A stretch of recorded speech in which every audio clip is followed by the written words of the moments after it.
जी news portal देख रहे सभी दर्शकों को आप बहुत बहुत स्वागत है हमारे इस प्राइम टाइम शो में, जिसका नाम है अनछुए पहलू। और आप सभी को मेरी ओर से बहुत बहुत नमस्कार और उम्मीद करता हूं कि जुड़ जाएंगे और ज़्यादा से ज़्यादा लोगों को जोड़ेंगे, ज़्यादा से ज़्यादा इसको शेयर करेंगे। कल अपनी बात का इंतज़ार था आप लोगों को और कल अपनी बात आना भी था, लेकिन अचानक मेरे परिवार में कोई ऐसी घटना घटी कि मैं उस प्रोग्राम को नहीं कर पाया। और मैंने टीम को 5 बजे ये बता दिया था कि आज हम अपना जो प्रोग्राम है अपनी बात वो नहीं कर पाएंगे, तो उसके लिए मैं क्षमा प्रार्थी हूँ। और अगर बात करूँ तो कल मैंने अपने परिवार की, हमारे घर की जो सबसे बुज़ुर्ग थी, जिनकी छत्र छाया में, जिनके साये में हम पले बढ़े, कल हमने उनको खो दिया। और उम्मीद ये करते हैं कि ईश्वर उनको अपने चरणों में स्थान दे और उनका जो आशीर्वाद है वो हमारे ऊपर हमेशा बना रहेगा। तो इस वजह से कल हमने प्रोग्राम नहीं चलाया था और आज की हमारी छुट्टी रहती है, लेकिन नहीं, आज चलाना ज़रूरी हो गया था कि कल और आज की तमाम जो खबरें हैं उनको जानने के लिए आप लोग बेताब रहते हैं। खबरें बहुत हैं साहब, सियासी उठापटक जो है उसकी खबरें हैं, और आज सबसे ज़्यादा खबरें हैं एजुकेशन से, शिक्षा विभाग से जुड़ी ही खबरें हैं, बच्चों से जुड़ी ही खबरें हैं, विद्यार्थियों से जुड़ी ही खबरें हैं। खबरें क्राइम की भी हैं, खबरें योजनाओं की भी हैं। कितनी योजनाएं हैं जो सरकार घोषणा करती है, कितनी योजनाएं हैं जिनको धरातल पर उतारा जाता है, कितनी योजनाएं हैं जो सिर्फ चुनावी वायदे बन करके रह जाती हैं और उनको एग्जीक्यूट नहीं किया जाता इन फील्ड। तो बहुत सारी चीज़ें हैं, बहुत सारी खबरें होती हैं सर, और उन खबरों को बताने के लिए मैं विश्लेषण करता हूँ बारीकी से, और उसके बाद मैं ये सोचता हूँ कि हाँ, आप तक ये खबर पहुँचनी चाहिए, ये सीधी आपसे जुड़ी हुई है, इसका कहीं ना कहीं जो सरोकार है, जो रास्ता है वो सीधा आपसे है। तो उम्मीद करता हूँ आज की जो खबरें हैं, आज का जो अनछुआ पहलू है वो आपको पसंद आएगा और आप ज़्यादा से ज़्यादा इसको शेयर करेंगे। तो ज़्यादा से ज़्यादा लोग जुड़ें और ख़बरों का उठाएं लुत्फ़, क्योंकि खबरें तो खबरें हैं, चलती रहेंगी रोज़ाना। टेंशन है, उठापटक है, जितनी भी है, मगर ये ज़िंदगी है ना, वो यूँ ही चलती रहेगी। सबसे बड़ी बात है हंसते और मुस्कुराते हुए, रुकना नहीं। थम जाओगे, ठहर जाओगे तो बदबू मारने लगोगे, सफलता नहीं मिलेगी। लेकिन अगर लगातार चलते रहोगे, सतत प्रयास करते रहोगे, तो जीवन में सफलता ज़रूर मिलती है। तो एक जगह ठहरना मुनासिब नहीं होता। तो वही चीज़ है, कोरोना की जो छाया थी, काली छाया, उसने पिछले 1.5-2 साल से जितना सर डिस्टर्बेंस किया है, जितना व्यवधान पहुंचाया है, जितना अव्यवस्थित किया है, उम्मीद ये करते हैं अब टीकाकरण के बाद में धीरे धीरे हम उस सिचुएशन से बाहर निकलेंगे, स्थिति सामान्य होगी और हो भी रही है, स्थिति सामान्य हो भी रही है। आने वाले समय में धीरे धीरे जैसे जैसे टीकाकरण बढ़ेगा, लोग वैक्सीन लगवा लेंगे। ये कोशिश की जा सकती है या ये कहा जा सकता है कि हाँ, फिर सब कुछ शायद ठीक हो जाए, और आने वाले समय में अगर कोई तीसरी लहर या चौथी लहर आती भी है तो शायद हमें उतना नुकसान ना पहुँचे, उतनी महामारी वाली स्थिति ना पैदा हो। और वैक्सीनेशन को लेकर के क्या कहना साहब, लोगों में ज़बरदस्त जागरूकता है, उत्साह है, और लोग लगा भी रहे हैं, लगवा भी रहे हैं। लेकिन एक प्रॉब्लम जो आ रही है वो आ रही है बार बार इस पर लगने वाला ब्रेक। केंद्र पर्याप्त मात्रा में टीकाकरण वैक्सीन जो है वो नहीं भेज पा रहा है, और उसी के चलते बार बार इस पर ब्रेक लग जाता है। शनिवार रविवार को वैक्सीनेशन बंद रहा, फिर सोमवार को डोज आई हैं तो लगातार फिर जारी रहा, और अब फिर से ब्रेक लग गया। आज बिल्कुल टीकाकरण नहीं हो पाया क्योंकि केंद्र से वैक्सीन नहीं आ पाई। शाम तक उम्मीद ये करते हैं आज शाम तक अगर वैक्सीन आ गई होगी तो कल से फिर टीकाकरण शुरू हो जाएगा। तो वैक्सीन को लेकर के हम इतना ज़रूर कह सकते हैं कि अगर कोई भ्रांति है तो उसको दिमाग से निकालें सर, और वैक्सीन लगवाएं, ज़रूर लगवाएं। और अब तो मैं खुद भी लालायित हूँ, 1-2 दिन में हर हालत में मुझे वैक्सीन लगवानी है, क्योंकि जो मेरा टाइम था डॉक्टर के अनुसार वो अब लगभग ख़त्म है, तो मैं भी वैक्सीन लगवाऊँगा। चलिए अब बात करते हैं आज की खबरों की, तमाम मुद्दों की। तो शेयर करिए और लोगों को ज़्यादा से ज़्यादा जोड़िए। चलिए बात करते हैं सबसे पहले तो उन खबरों की जो सीधी आपसे जुड़ी हुई हैं।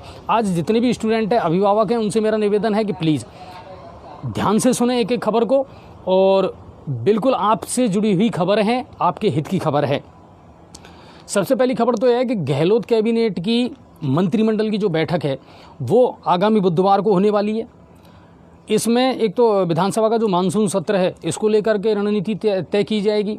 दूसरी बात कि कौन कौन से बिल हैं जो रखे जा सकते हैं, जो पास किए जाएंगे, उनको लेकर के चर्चा होगी मंत्रिमंडल में, क्योंकि मानसून सत्र है वो भी जल्द से जल्द विधानसभा का शुरू होने वाला है। और उम्मीद ये करेंगे हंगामेदार रहेगा, जैसा कि विधानसभा का हो या लोकसभा का हो, सत्र हमेशा हंगामेदार ही रहते हैं। नए कानून आएंगे, कितने पास होते हैं, कितने नहीं हो पाते, वो भी देखने का विषय रहेगा। तो मानसून सत्र को लेकर के और बैठक होने वाली है बुधवार को। प्रदेश में 15 जुलाई से खुल सकते हैं विद्यालय, और ये खबर हमने आपको पहले भी बताई थी।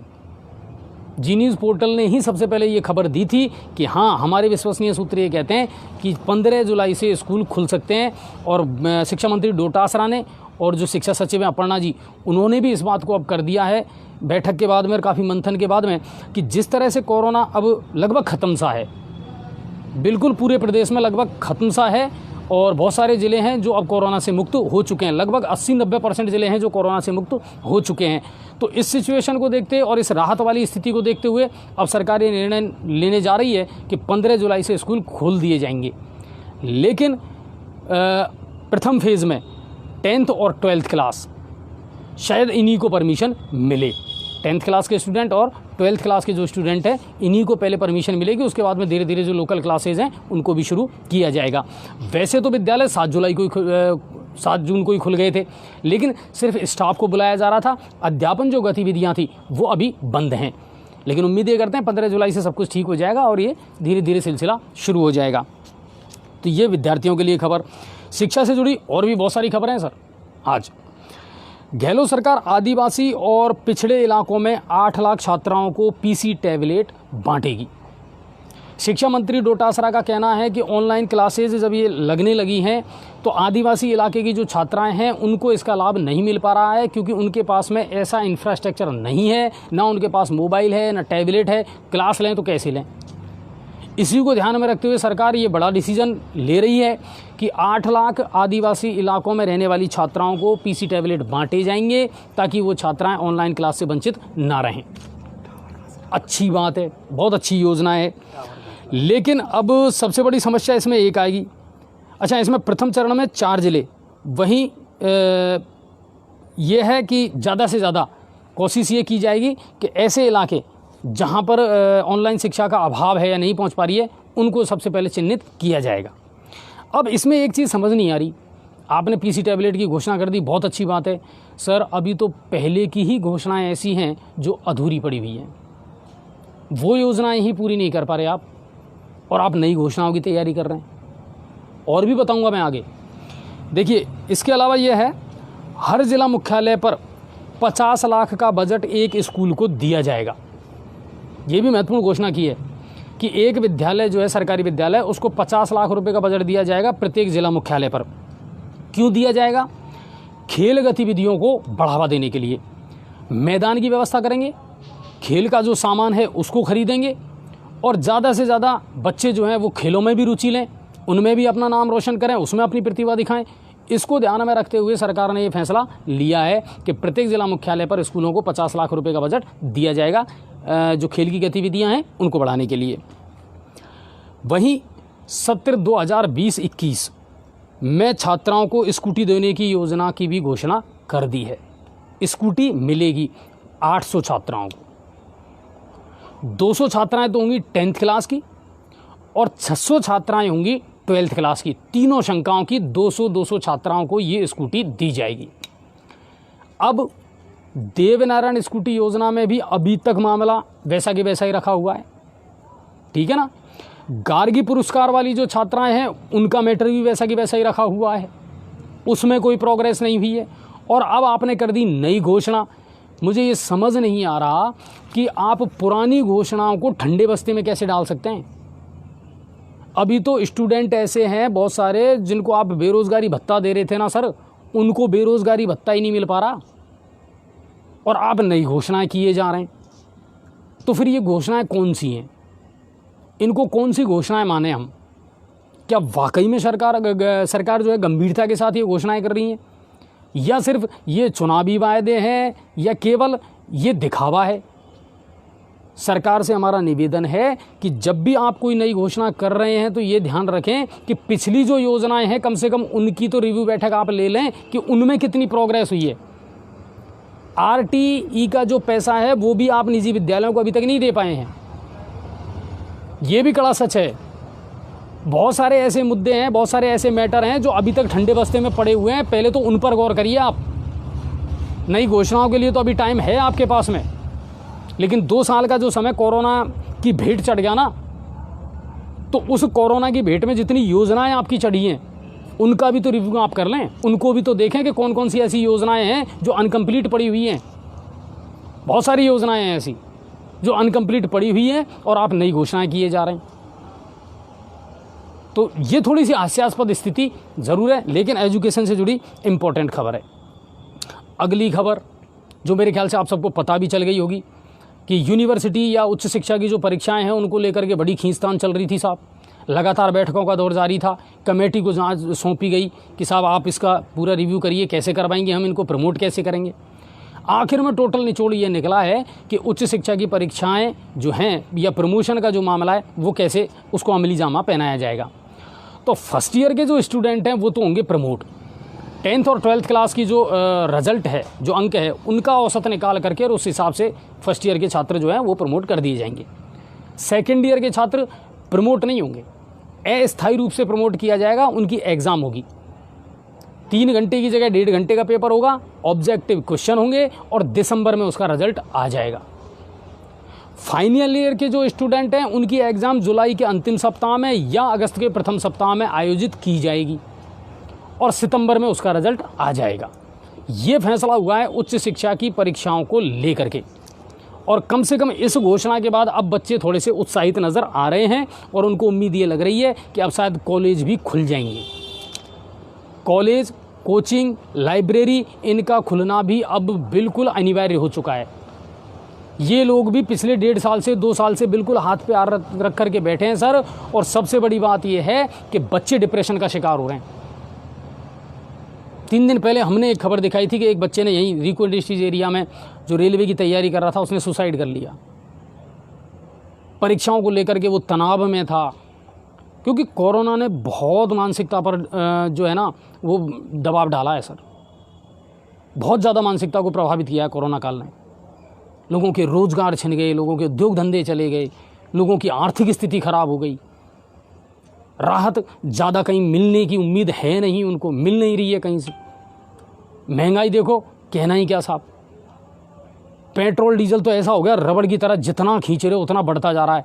लगातार कीमतें पेट्रोल की बढ़ती जा रही है। श्रीगंगानगर में तो पेट्रोल 111 रुपये लीटर हो गया। ये कंडीशन है। केंद्र सरकार अपने सेस और वेट हटाने को लिए तैयार नहीं है, राज्य सरकारें अपना वेट हटाने को तैयार नहीं है। हालांकि राजस्थान की जो सरकार है उसने ज़रूर कुछ दिन पहले 2% वेट में कमी की थी, लेकिन कोई फ़ायदा हुआ नहीं उसका ज़्यादा, क्योंकि लगातार कीमतें बढ़ रही है, हर रोज़ कीमतें बढ़ रही है। हाथ पे हाथ रखकर बैठने से काम नहीं चलेगा। केंद्र सरकार को और राज्य सरकार को मिल करके इसका डिसीजन लेना पड़ेगा कि आप ये मत समझिए कि जनता बिल्कुल कान और आंख बंद करके बैठी हुई है।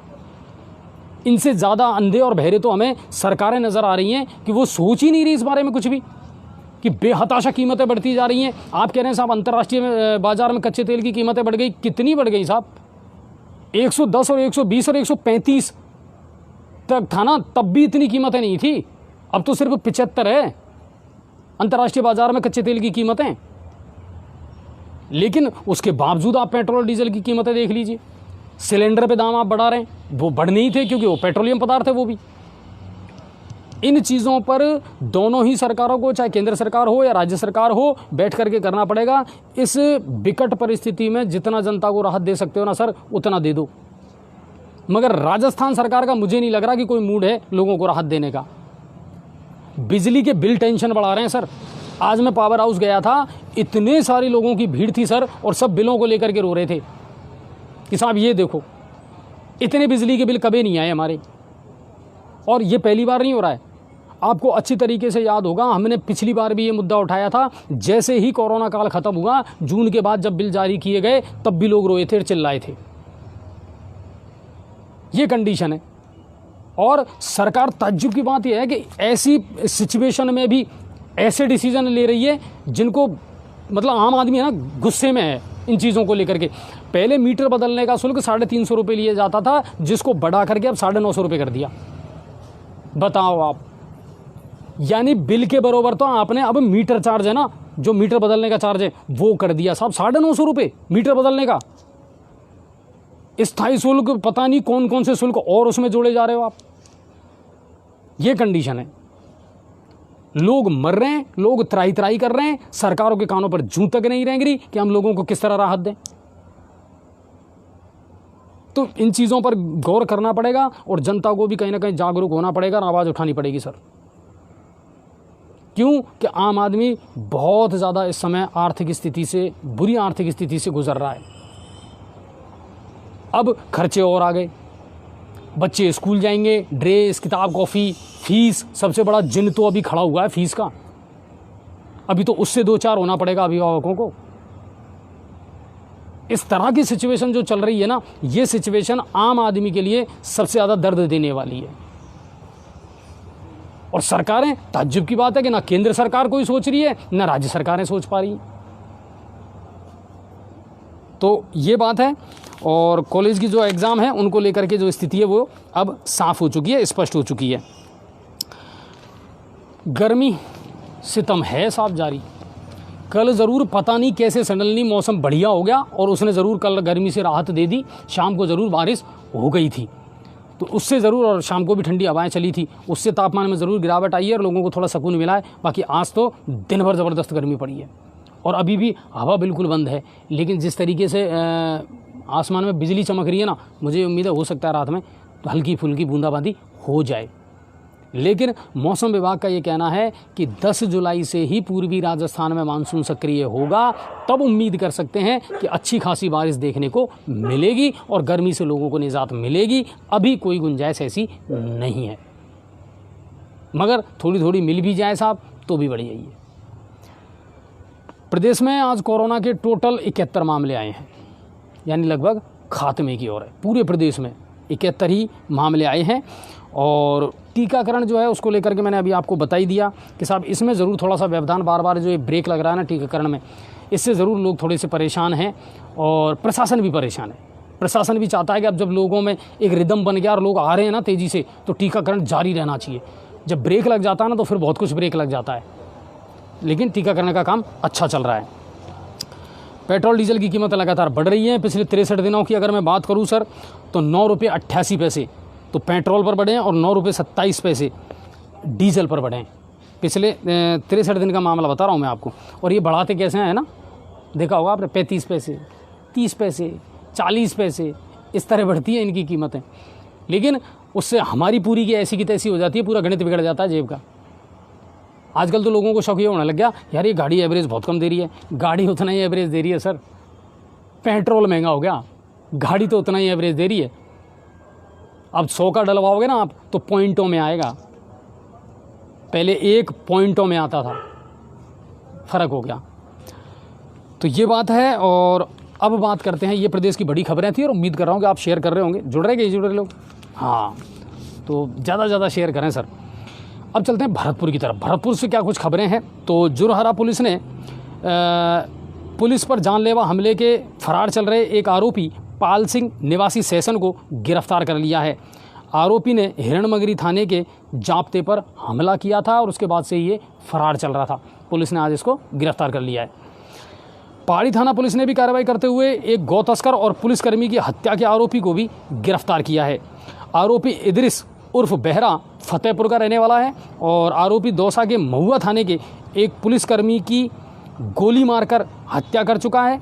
और वहीं इसकी फायरिंग से पहाड़ी थाने के एसआई सुनील कुमार अपनी आंखें खो चुके हैं। इन 2 संगीन मामलों में अपराधी था और फरार चल रहा था। इसे पुलिस ने आज गिरफ्तार कर लिया है। तो 2 बड़ी कामयाबियां मिली हैं भरतपुर पुलिस को। अब चलते हैं धौलपुर की तरफ। तो एसपी केसर सिंह शेखावत ने आज जो पुलिस लाइन है उसमें क्राइम मीटिंग ली। एसपी ने थाना वाइज जितने भी मामले लंबित हैं उनकी समीक्षा की। कितने प्रकरण ऐसे हैं जो अभी तक पेंडिंग में चल रहे हैं जिन पर कार्रवाई नहीं हुई, उसकी समीक्षा ली। आपको एक बात और बता दूं कि जो मीटिंग ली उन्होंने, उसमें ना सिर्फ एरिया के जो एसपी, एडिशनल एसपी और डिवाई एसपी शामिल थे, बल्कि प्रत्येक थाना अधिकारी भी उसमें शामिल थे और सबसे फीडबैक लिया गया और सबकी समीक्षा की गई। क्या कुछ मामला चल रहा है किन थानों में। राजाखेड़ा कस्बे के पुरानी सब्जी मंडी इलाके में चोरों ने एक स्वर्णकार की दुकान को बनाया अपना निशाना। लाखों के सोने चांदी के जेवरात लेकर के वो फरार हो गए और पुलिस में मामला दर्ज हुआ है और पुलिस सीसीटीवी फुटेज जो है उनको खंगाल रही है। और पुलिस भी बार बार व्यापारियों से यही कहती है कि अपने प्रतिष्ठान पर सीसीटीवी फुटेज ज़रूर, वो सीसीटीवी कैमरे जो है ना वो ज़रूर लगाएं। एविडेंस होते हैं तो पुलिस को हेल्प मिलती है, मदद मिलती है अपराधियों को ढूंढने में।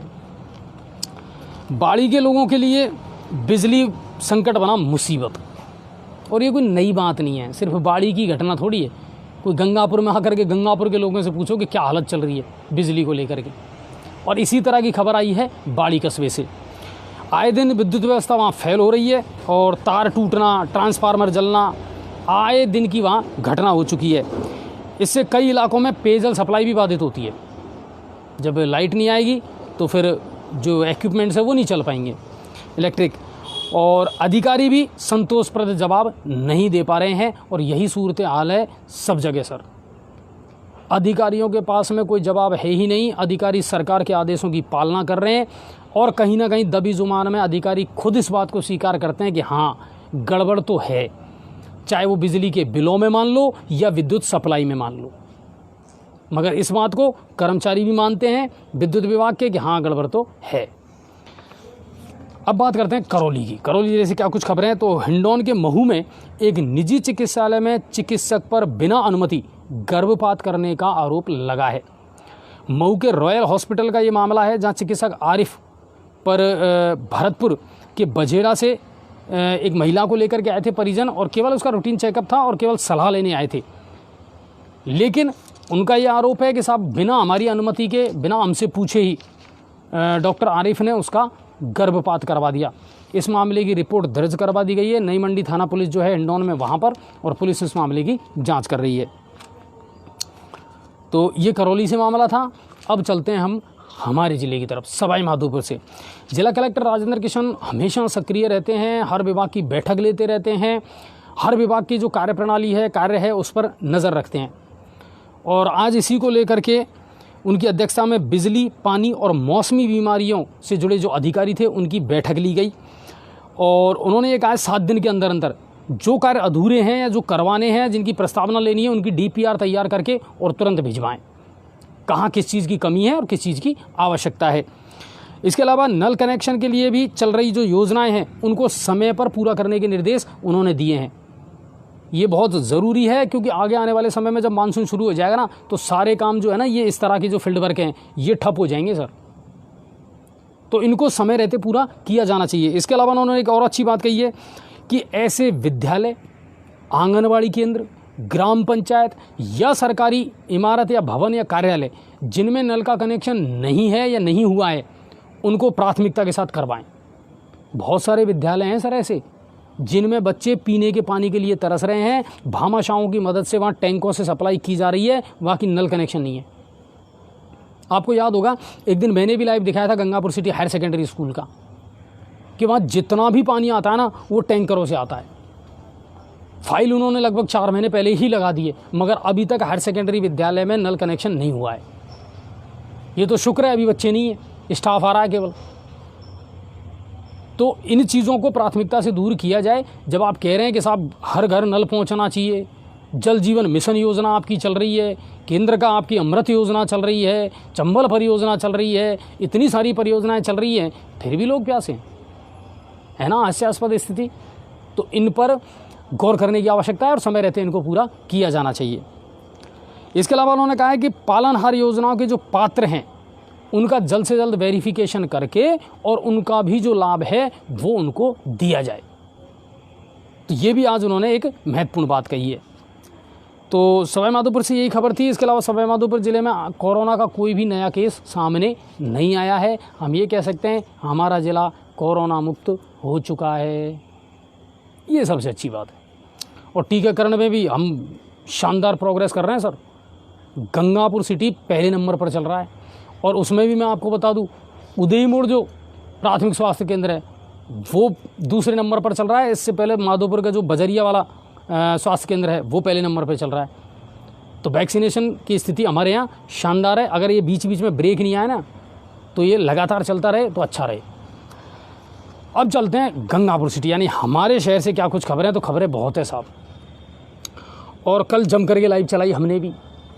पदम जी थे विधायक महोदय के साथ और बहुत महत्वपूर्ण एक लोकार्पण किया, जो सालोदा मोड़ पे रीको में जो शमशान घाट है वहाँ पर जो टंकी का निर्माण किया गया है, उसके बारे में मैंने आपको परसों ही बता दिया था कि वहाँ से अब बहुत सारी कॉलोनियों को जो है लाभ होने वाला है और पेयजल की जो समस्या है उससे निजात लोगों को मिल जाएगी। तो वो लाइव कल आपको दिखाया था। नगर परिषद के सभापति शिवरत्न अग्रवाल लगातार फील्ड में रहते हैं और जो भी छोटी बड़ी कमी उनको नज़र आती है वो उस पर गौर करके उस पर काम भी शुरू कर देते हैं। फवारे के जो जाल लगे हुए थे, जो नाला था, इसका मुद्दा हमने भी कई बार उठाया था। और कल लॉकडाउन था, लॉकडाउन का मतलब कल वीकेंड कर्फ्यू था रविवार का, तो उस का सदुपयोग करते हुए कल फवारे वाला जो नाला है उसका काम भी कल शुरू हो गया। ट्रक यूनियन का जो मामला है उसका तो कहना ही क्या साहब, 9 दिन चले 2.5 कोस, 2.5-3 महीने हो गए मगर कोई प्रोग्रेस नहीं हो रही, बनती है बिगड़ती है, बनती है बिगड़ती है। लेकिन अब कुल मिला करके उम्मीद है, कल जब मैंने लाइव चलाया तो मुझे भी लगा कि हाँ अब इसका जो काम है ना वो परमानेंट हो जाएगा। गिट्टियाँ बिछा करके बड़ी मजबूत तरीके से उस काम को किया जा रहा है, क्योंकि वो मुख्य सड़क मार्ग है तो वो काम किया जा रहा है। कुल मिला करके छोटे छोटे जो काम है ना वो किए जा रहे हैं। नालों की सफाई का काम तेज़ी से चल रहा है। लेकिन मैं फिर कहूँगा सभापति महोदय से, और हमारे बहुत सारे दर्शक हैं ना वो भी इस बात से हमारी से सहमत होंगे कि सर चाहे 5 दिन में ही करो, चाहे 10 दिन में करो, मगर एक नाला तो कम से कम पूरा कंप्लीट करके तभी हटो। 2 बकेट यहाँ से ले ली, 2 बकेट वहाँ से ले ली, 2 फेरो कवर यहाँ से हटा दिए, वहाँ से कचरा उठा लिया, ऐसे तो किसी भी नाले की सफाई नहीं होगी। आप दिन और रात घूमते रहो ना तो भी। बहुत सारे नाले तो ऐसे हैं जिनकी ज़िंदगी में ही सफाई नहीं हुई कभी, उनका भी नंबर इस बार आया ज़रूर है। लेकिन वही बात आ रही है कि अगर सिस्टम से आप काम नहीं करोगे ना तो आप कितना ही दिन रात भाग लो सर, आउटपुट निकल करके कुछ आएगा नहीं। हालांकि इन सारी चीज़ों को बहुत गौर से देख रहे हैं सभापति महोदय भी, और उनका सपना भी ये है कि जल्द से जल्द सौंदर्यीकरण के काम है, सड़कों की मरम्मत के काम है। अच्छा, विधायक महोदय ने भी ये कही है कि जल्द से जल्द सड़कें जो हैं शहर की उनको दुरुस्त करने का काम किया जाएगा। तो उम्मीद ये करते हैं अगर दोनों मिल करके, विधायक महोदय अपने हिसाब से, सभापति महोदय अपने हिसाब से, सड़कों पर अब जब ध्यान दें। मैंने बताया ना आपको, एक तो हॉस्पिटल वाला रोड सर, पेशेंट गुजरते हैं वहाँ होकर के, आप सोचो उनकी क्या कंडीशन होती होगी जब उन गड्ढों में होकर के गुजरते हैं वाहन, तो उनकी क्या हालत होती होगी। तो इनको अगर गौर से और गंभीरता से लिया जाए तो जल्द से जल्द इन कामों को भी सुव्यवस्थित तरीके से करवाया जाए तो ज़्यादा बेहतर होगा। कल एक वीडियो हमारे पास में आया था और बड़ा वायरल हो रहा था सर। वो वीडियो ईदगाह मोड़ का था, जहां भूमाफियाओं द्वारा एक घर पे हमला किया गया। 5 से 7 लोग थे और बिल्कुल वीडियो में साफ नज़र आ रहा है, ज़बरदस्त तो उन्होंने पथराव किया है मकान पर, और परिवारजन जो है वो बेचारे चुपचाप दुबक करके अंदर बैठे रहे। इस मामले को लेकर के पीड़ित ने तुरंत मुझे सूचना दी, मेरे पास में कुछ वीडियो वगैरह भेजे और मैंने तुरंत उन्हें एएसपी साहब को भेजा, और पुलिस ने भी तत्परता दिखाते हुए उनमें से 2 लोगों को गिरफ्तार भी कर लिया है। मगर कई सवाल भी खड़े होते हैं सर। ये भूमाफियाओं का मामला जो है ना वो गंगापुर में इतनी तेज़ी से बढ़ता जा रहा है सर। इसके बारे में मैंने पहले भी आप लोगों को बताया है अपनी लाइव में कि एक ही प्लॉट 3-3 4-4 जगह बिखरे हैं सर, फर्जी स्टाम्प तैयार हो रहे हैं। अच्छा, कुछ लोग तो ऐसे हैं भाई साहब जिनका कोई लेना देना ही नहीं है, वो कहानी के पात्र ही नहीं है, उसके बावजूद भी वो किसी भी प्लॉट पे ले जा करके अपना डंडा रोप देते हैं और कुछ नहीं, ये अब हमारी मर्जी से बनेगा, दो उनको 1,50,000, फिर जा करके आप अपना निर्माण कर पाओगे। ये कंडीशन चल रही है और सरकारों को, प्रशासन को इस बारे में गहनता से सोचना पड़ेगा। आने वाले समय में ये क्राइम का बहुत बड़ी जड़ बन जाएगा। ये अतिक्रमण जो है, लोग कितनी तेज़ी से अतिक्रमण करते जा रहे हैं सर। 1-1 इंच ज़मीन के लिए मरने मारने को उतारू हो जाते हैं। ये कंडीशन है, ना कोई कानून का डर, ना कोई भय, बस सरेआम कह देते हैं वो तो तुम्हें जो करना है कर लो, जाओ, हो गया कब्जा हो गया। मतलब वही बात कि जिसकी लाठी उसकी भैंस। और ये मकड़ जाल जो है ना, ये अब गंगापुर और उसके आसपास भी बहुत तेज़ी से फैलता जा रहा है। भूमाफियाओं द्वारा ज़बरदस्ती ज़मीनों पर कब्जा करना, ज़बरदस्ती प्लॉटों पर कब्जा करना, लोगों को डराना, धमकाना, ऐसे लोगों के खिलाफ सख्त कार्रवाई ज़रूरी है। बिजली विभाग गंगापुर का, मैं गया था आज सुबह पावर हाउस और उम्मीद ये थी कि साहब कोई अधिकारी मिलेगा तो मैं कुछ सवाल जवाब करूंगा, लेकिन नहीं मिल पाए। वो शायद फील्ड में गए थे। लोगों की भीड़ थी बिजली के बिलों को लेकर के और बस टेंशन में थे, क्या करें साहब। तो ये कंडीशन है अब सरकार कैसे राहत दे सकती है, क्या इस पर गौर करेगी, क्या मध्यम वर्गीय परिवारों को, लोगों को राहत मिलेगी नहीं मिलेगी। हम तो चिल्लाते आ रहे हैं पिछले 1 साल से 1.5 साल से, ना पिछली बार कोई राहत दी और ना इस बार कोई राहत नहीं मिलती नज़र आ रही है हमको। तो जनता को अपनी लड़ाई लड़नी पड़ेगी खुद। यातायात व्यवस्था, क्या कहना साहब शहर की यातायात व्यवस्था। टेम्पो स्टैंड बना दिए नगर परिषद सभापति ने, अच्छे अच्छे बोर्ड लगा दिए, सब पे नंबर लिख दिया, ये tempo stand 14 number, 15 number, 2 number, 4 number, 7 number. यातायात पुलिसकर्मियों से जब हमारी मुलाकात हुई पिछली बार तो उन्होंने कहा कि बिल्कुल जितने भी टेम्पो वाले हैं इनके सब के रजिस्ट्रेशन किए जा रहे हैं, यानी यातायात पुलिस ने सबका अलग से 1 नंबर और जारी कर दिया, डाल दिया। बहुत अच्छी बात है। चुनाव हो गए, यूनियन बन गई, अध्यक्ष बन गया, लेकिन अभी भी कहानी वही डाक के 3 पात है। टेम्पू कैसे चल रहे हैं, किस जगह चल रहे हैं, किन नियमों के आधार पर चल रहे हैं, कोई देख रेख करने वाला नहीं है। बीच में कोरोना काल आ गया, लॉकडाउन लग गया, तो वो जो मामला था ना वो ठंडे बस्ते में चला गया। कल फिर मैंने इसको लेकर के यातायात जो प्रभारी हैं उनसे बातचीत की तो उन्होंने कहा कि सर देखो, हमने हमारा पूरा काम कर दिया, अधिकारी अगर कहें और आगे पहल हो तो जल्द से जल्द इस यातायात व्यवस्था को सुधारा जा सकता है। और इसमें कोर्ट में खाज का काम कर रहे हैं टेम्पू। इतने दौड़ रहे हैं सर, कोई नियम कायदा नहीं है उनका, वो कहीं भी रोक सकते हैं। 3 टांग का वैसे जो आराम से घूम जाता है, पीछे वाला कोई भिड़े तो भिड़, तेज़ आवाज़ में डेक चलाते हैं मस्त, इनके लिए कोई नियम नहीं है सर। और बिल्कुल स्पष्ट कह रहा हूँ मैं खुल करके, कहाँ रुकना है, कहाँ स्टैंड है, कहाँ से सवारी लेनी है, कितनी सवारी लेकर के जा रहे हो, कोई ये कंडीशन है। ट्रक जो हैं दिन भर खड़े रहते हैं, कभी भी आओ कभी भी जाओ, 12 चक्का 16 चक्का, कोई परेशानी नहीं है, कोई रोक टोक करने वाला नहीं है। और उनकी वजह से घंटों तक ट्रैफिक जाम रहता है। यातायात व्यवस्था पर गौर करना पड़ेगा, सुधारना पड़ेगा। लोग अग्रेसिव हो जाते हैं सर, तेज़ धूप में जब आप जाम में फंसते हो ना, कितना बुरा गुस्सा आता है। और ये सही बात है, इन पर गौर करना पड़ेगा। अच्छा, कल मैं किसी इम्पोर्टेंट काम से वजीरपुर गया और मैंने कल वजीरपुर का एक सार्वजनिक मोक्ष धाम है सर, वो देखा तो मैं ताज्जुब कर गया कि आज के ज़माने में भी इतना बदसूरत और बदहाल स्थिति में कोई मोक्ष धाम हो सकता है। आजकल हर सरपंच सबसे पहले इन चीज़ों पर ध्यान देता है कि मुझे शमशान घाट है उसका सौंदर्यीकरण करना है, मुझे कब्रिस्तान है उसका सौंदर्यीकरण करना है। मगर बड़े शर्मिंदगी वाली बात है कि वजीरपुर के 3 बार सरपंच रह चुके हैं मुकेश जी, लगातार तीसरा कार्यकाल है उनका, और एक मोक्ष धाम की सूरत नहीं सुधार पाए। वो इतना बजट भी नहीं आया आपके पास में कि एक मोक्ष धाम का सौंदर्यीकरण आप करवा सकें। जीते जी लोगों को अगर सुकून नहीं दे सकते तो कम से कम मरने के बाद तो सुकून दे दो, वो भी नहीं करवा पाए आप। और इसके लिए लोग भी पूरे जिम्मेदार हैं, जो वहाँ के नागरिक हैं वो भी उतने ही जिम्मेदार हैं कि हम प्रशासन की तरफ आंख लगा करके बैठे रहते हैं, हाँ साहब वो करेगा, अरे कुछ मिल करके तुम ही कर देते। और सबसे बड़ी बात भाई साहब, ऐसा कोई मोक्ष धाम नहीं होगा, मेरे ख्याल से मेरे से बहुत सारे दर्शक हैं ना वो सहमत होंगे, आजकल लोगों ने मोक्ष धाम तक जाने के लिए रास्ता तक नहीं छोड़ा, उसको भी जोत दिया। अब आप शव लेकर के कैसे जाओगे, ये ताज्जुब की बात है। ये मतलब आप देखो लोग कितनी नीचता की हदें पार कर गए कि लोगों ने इतनी ज़मीन भी नहीं छोड़ी कि हम शव को लेकर के जा सकें, किसी की शव यात्रा निकल सके, इतना रास्ता भी हमने नहीं छोड़ा। वजीरपुर की जब कल मैंने वो मोक्ष धाम देखा, सिर्फ बाउंड्री है भाई साहब, इसके अलावा कुछ नहीं है उसमें, कुछ भी।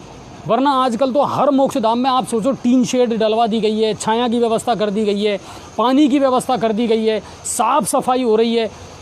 आप चल नहीं सकते उस मोक्ष धाम में, आप कह ही नहीं सकते कि मोक्ष धाम है ये, इतनी बुरी कंडीशन है। मोक्ष धाम तक जाने के लिए जो रास्ता है पूरे में कीचड़ ही कीचड़ है, यानी आप सुकून से शव यात्रा लेकर के भी नहीं निकल सकते हो, इतना पानी भरा पड़ा है और इतना कीचड़ है उसमें रास्ते में।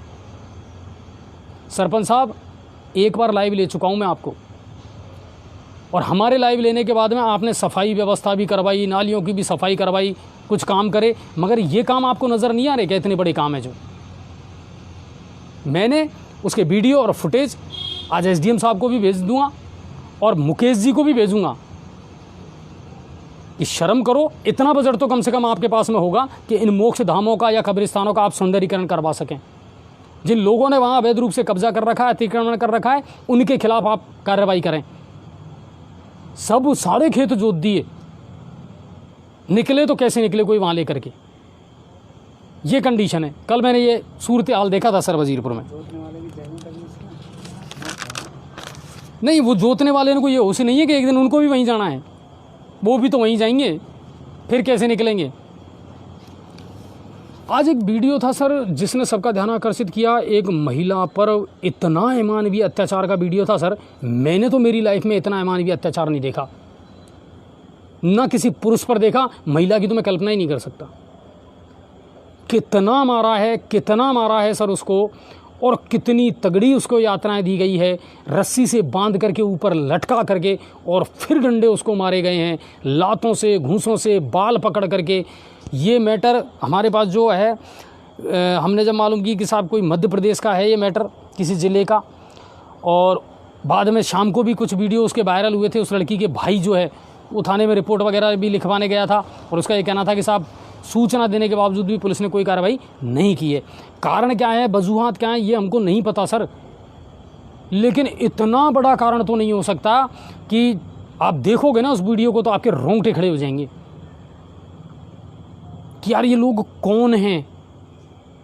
और शायद उस महिला की मौत हो गई थी, इतना मारा है उसको कि उसकी मौत हो गई थी सर। ऐसा वीडियो मैंने तो नहीं देखा सर कभी।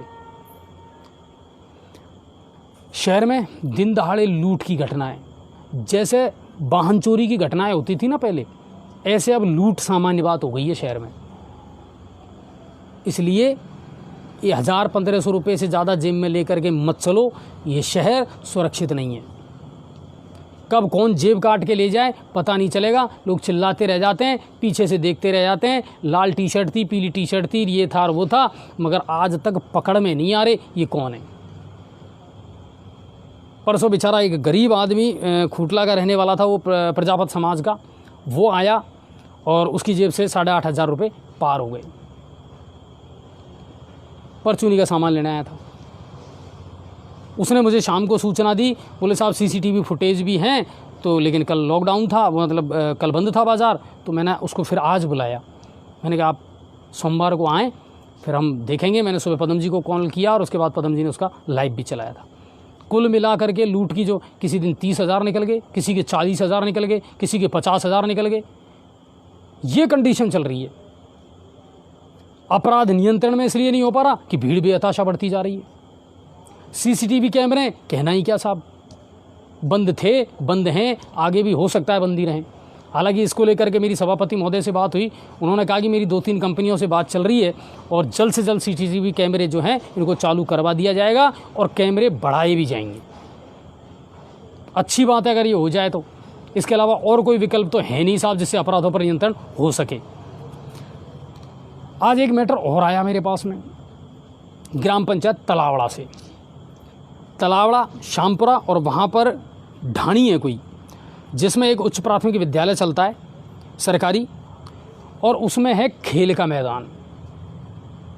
और उस खेल के मैदान पर भी दबंगों ने कर रखा है अतिक्रमण, बल्कि पक्के मकान का निर्माण भी कर लिया। और इसकी सूचना वो उच्च अधिकारियों को दे चुके हैं, तहसीलदार को दे चुके हैं, सबको दे चुके हैं। मगर मतलब ताज्जुब की बात यह है कि सरकार खुद अपनी सरकारी ज़मीन मुक्त नहीं करवा पा रही इन लोगों से।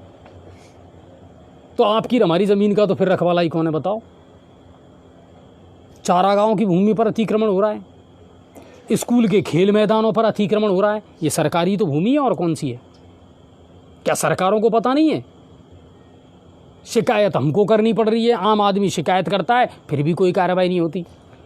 भगवान जाने वो पटवारी जाने क्या रिपोर्ट ला करके देता है। 2-2, 3-3, 4-4 साल हो जाते हैं, 5-5, 6-6 साल सर, ये अतिक्रमण ही नहीं हटते। ताज्जुब की बात है। गंडाल का आप देख लीजिए, गंडाल से कितने मैटर आते हैं हमारे पास में। वो एक प्राथमिक स्कूल का वहाँ भी मामला था साहब, छाने रख दिए, ढांकरे रख दिए और स्कूल पे अतिक्रमण कर लिया। बताओ, बिल्डिंग पे ही लोगों का बस नहीं चले और नीचे घर में आप रह रहे हो ना, उस घर पे कब्जा कर लें। मेरा है ये स्टाम्प रहा, तू निकल यहाँ से। कितना गिरोगे और कितना गिरोगे। कोरोना सबक सिखा करके नहीं गया आपको कि अच्छे अच्छे अरबपति है ना निकल गए, पता ही नहीं चला सेकंडों में। सारे ऑक्सीजन और सारे इंजेक्शन यहीं की धरे रह गए, और ये सारी प्रॉपर्टी है ना ये सब यहीं रहेगी, संभालने वाला तक नहीं बचेगा। इतना अत्याचार भी मत करो कि अपने आप में शर्मिंदा हो जाओ।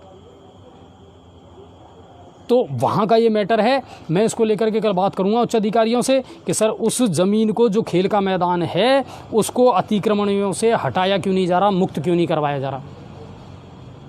ये तो कई जगह के मैटर हैं, चारागाहों के, शमशान घाटों के, स्कूल के जो खेल मैदान हैं उनके। लोग मतलब पेट ही नहीं भर रहा लोगों का, मा ही नहीं रहे लोग। खुद का मकान कम पड़ रहा है, खुद का खेत कम पड़ रहा है। बढ़ो जितना बढ़ सकते हो, फैलो जितना फैल सकते हो। कहाँ से लाओगे आगे धरती? ये कोई रबड़ की तरह बढ़ेगी नहीं साहब, ये घटती जाएगी। लेकिन तुम लोगों की नीचता बढ़ती ही जा रही है, घटने का नाम नहीं ले रही। सरकारों से हमारा निवेदन है, प्रशासन से, तहसीलदार, एसडीएम साहब, सबसे मेरा निवेदन है सर प्लीज़ एक एक मुद्दे को अगर आप उठाओगे ना तो लोगों को राहत भी मिलेगी, इनका निस्तारण भी होगा। लोगों ने कब्जे कर रखें, कम से कम आप अपनी ज़मीनों को तो मुक्त करवा लो। लोगों की तो पता नहीं करवा पाओगे या नहीं करवा पाओगे, वो तो बेचारे चक्कर ही लगाते रहेंगे। मगर आप अपनी सरकारी जो ज़मीनें हैं ना उनको भी मुक्त नहीं करवा पा रहे हो। इससे बड़ी शर्मिंदगी की बात क्या होगी। तो तलावड़ा का ये मैटर है। उम्मीद करते हैं कि सरकार या प्रशासन इस पर गौर करेगा और वैक्सीनेशन बंद है ना। ये खबर थोड़ी सी कचोटने वाली ज़रूर है कि जब टीकाकरण शानदार स्थिति में चल रहा है और ये बार बार जो ब्रेक लगता है ना सर, ये थोड़ा सा गड़बड़ है। तो वैक्सीनेशन नहीं हो पाया आज, लेकिन उम्मीद करते हैं कि अब वापस इसको गति मिलेगी और फिर से वैक्सीनेशन का काम शुरू होगा। लोग पूरे उत्साह के साथ इसमें भाग ले रहे हैं, पार्टिसिपेट कर रहे हैं, ये अच्छी बात है। तो ये दिन भर की तमाम खबरें थी, और बाकी आप अपनी जो समस्याएं हैं, मुद्दे हैं, बेझिझक हमारे पास में भेजा करें। दूसरी बात कि इतना ज़रूर हो रहा है कि कुछ ना कुछ तो होता है, ज़्यादा नहीं होता ना तो कुछ ना कुछ तो होता है। ये हमें भी पता है और ये जितने हमारे दर्शक हैं ना वो भी जानते हैं कि जी न्यूज़ पोर्टल पर जब खबर आती है तो कुछ ना कुछ तो होता है। हम ये नहीं कहते कि सब कुछ होता है या बहुत कुछ होता है, मगर इतना भरोसा ज़रूर है कि कुछ ना कुछ तो ज़रूर होता है। और अगर कुछ ना कुछ होता है ना तो फिर एक दिन सब कुछ भी होगा, ये भरोसा बना करके रखें। ऐसा नहीं है कि प्रशासन में सब सुस्त लोग हैं, ऐसा नहीं है कि प्रशासन में सब ढीले लोग हैं, ऐसा नहीं है कि प्रशासन में सारे लोग ऐसे हैं जो ध्यान नहीं देते। नहीं, ध्यान भी दिया जा रहा है और प्रशासन अपने हिसाब से कामों को कर भी रहा है। सभापति महोदय सक्रिय हैं, विधायक महोदय हैं, अब वो भी बहुत गंभीरता से हर मुद्दे को ले रहे हैं। कल भी उन्होंने अधिकारियों को लताड़ लगाई है कि काम में ढिलाई ना हो, काम लगातार आप करते रहें ताकि जनता को राहत मिलती रहे, चाहे वो सड़कों का मामला हो, चाहे पेयजल की व्यवस्था हो। बाकी राजनीतिक जो टांग खिंचाई है वो तो चलती रहती है पक्ष और विपक्ष के बीच में, वो नहीं खास मुद्दा है। लेकिन ये है लोगों को राहत मिले, लोगों के काम होते रहें। और उम्मीद ये कर रहे हैं जल्द से जल्द स्कूल खुल जाएंगे, कोचिंग और लाइब्रेरी खुल जाएगी, तो बच्चे भी अब वापस लौटने लगेंगे स्कूलों में, कोचिंग में, और ज़िंदगी फिर से हंसने और मुस्कुराने लगेगी। बस इतना ही कहना चाहूँगा कि अपने बच्चों के साथ अच्छा वक्त गुजारें। और एक चीज़ और मैं जाते जाते सलाह दूँगा सर आपको कि घर में जो बुज़ुर्ग होते हैं ना सर, वो घर में छत की तरह होते हैं, और जब वो चले जाते हैं ना इस दुनिया से तो ऐसा लगता है कि सर पे से छत चली गई। अपने बच्चों को ये बात ज़रूर बताएं कि सब कुछ वक्त अपने दादा दादी के साथ में या नाना नानी के साथ में ज़रूर गुजारें। उनके पास में एक ऐसा अनमोल ख़जाना है अनुभवों का जो वो आपके बच्चों को दे सकते हैं। और ये जो जनरेशन गैप आता है ना, पीढ़ियों का अंतराल, ये नहीं आना चाहिए। उनके जीवन की जो अनुभव की पिटारी है ना, पोटली जो है उसको खोलें, उनके किस्से और कहानियों को सुनें। उनके चेहरे पर वो मुस्कुराहट जो है ना वो हमेशा बनी रहे। वो आपके साथ भी वक्त गुजारना चाहते हैं, आपके बच्चों के साथ अपना बचपन जीना चाहते हैं, तो अपने बच्चों से ये ज़रूर कहें कि घर में जो बुज़ुर्ग हैं उनके पास में जितना टाइम हो सके, घंटे, 2 घंटे, 3 घंटे ज़रूर बैठें, उनसे किस्से और कहानियाँ ज़रूर सुनें, उनसे उनके इतिहास के बारे में, उनके अनुभवों के बारे में ज़रूर सुनें। इससे बहुत कुछ सीखने को मिलता है।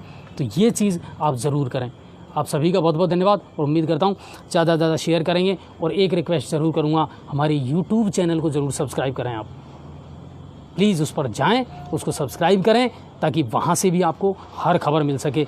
और वैसे तो हमारी कोशिश हमेशा रहती है हर खबर आप तक पहुँचाएँ, सटीक पहुँचाएँ, तथ्यात्मक पहुँचाएँ।